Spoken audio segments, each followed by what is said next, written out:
मान लीजिए आपके घर में आग लगी है, लेकिन आप नहीं चाहते कि उस आग को बुझाया जाए। फिर भी आग बुझाने वाले लोग आते हैं और आग को बुझाया जाता है, और आग बुझाते समय आपके घर से करोड़ों रुपए के बंडल बरामद होते हैं। ऐसी ही सेम घटना एक दिल्ली हाईकोर्ट के जज के साथ हुई।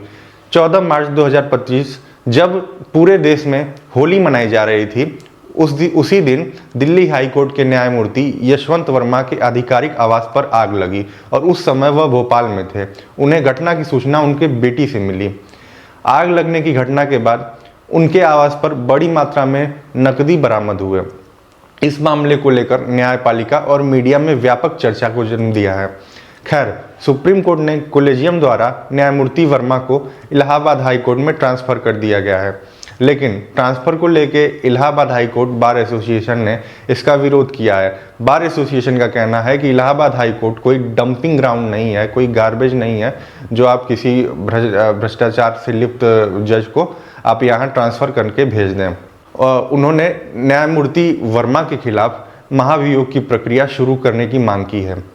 जस्टिस वर्मा के खिलाफ महाभियोग यानी उनके पद से उनको हटाने की मांग की गई है, और कई लोग उन पर आपराधिक कार्रवाई करने की भी मांग कर रहे हैं। अब आइए जानते हैं, क्या किसी भी सुप्रीम कोर्ट या हाई कोर्ट के जज के खिलाफ FIR या आपराधिक मुकदमा दर्ज किया जा सकता है? जी हाँ, हाई कोर्ट के जज पर आपराधिक मुकदमा चलाया जा सकता है, लेकिन इसके लिए कुछ प्रोसीजर्स को फॉलो करना पड़ेगा। इसका पालन अनिवार्य है।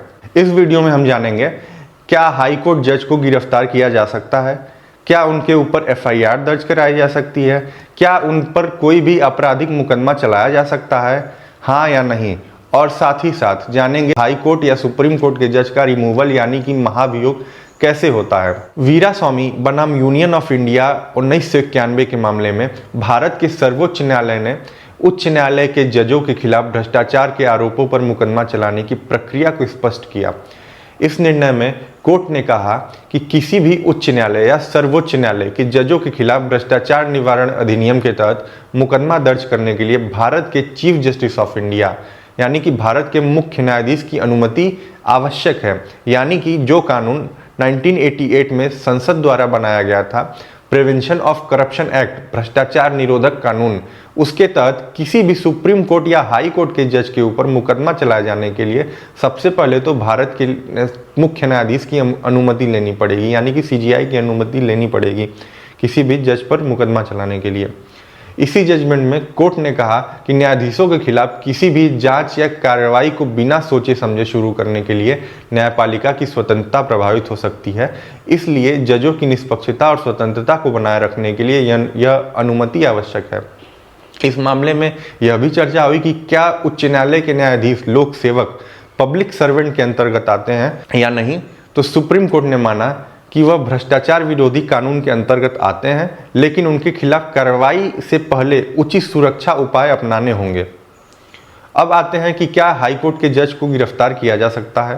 तो सामान्य परिस्थितियों में जजों की न्यायिक स्वतंत्रता को बनाए रखने के लिए उन्हें गिरफ्तार नहीं किया जा सकता, लेकिन यदि गंभीर आपराधिक मामला है और राष्ट्रपति की अनुमति मिल जाती है तो गिरफ्तारी संभव है। अब किन किन अपराधों के लिए जज पर मुकदमा हो सकता है?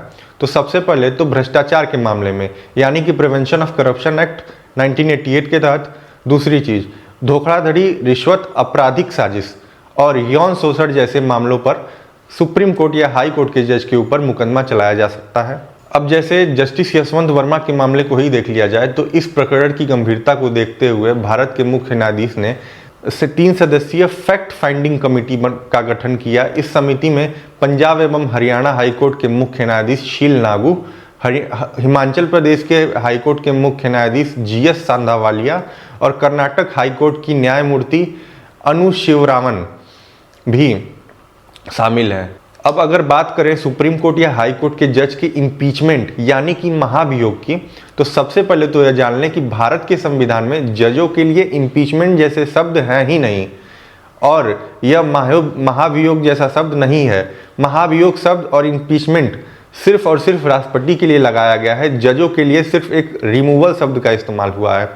भारत के सुप्रीम कोर्ट या हाई कोर्ट के जजों को अपने पद से, उनके पद से हटाने के लिए भारत के संविधान में प्रावधान दिए गए हैं, जैसे कि आर्टिकल 124 क्लॉज 4 में, और 217 clause A sub clause B के जरिए जजों को हटाने की प्रक्रिया दी गई है। अब इनके महाभियोग की प्रक्रिया की बात करें तो संसद की किसी भी सदन में लोकसभा के 100 और राज्यसभा के 50 सांसदों द्वारा नोटिस दिया जाता है। इसमें से एक समिति का गठन भी होता है और आरोपी की सत्यता की जांच की जाती है। यदि आरोप सिद्ध हो जाते हैं तो संसद द्वारा दोनों सदनों में 2/3 की मेजॉरिटी से 2/3 के बहुमत से प्रस्ताव पारित होता है और राष्ट्रपति उस जज को हटा देते हैं।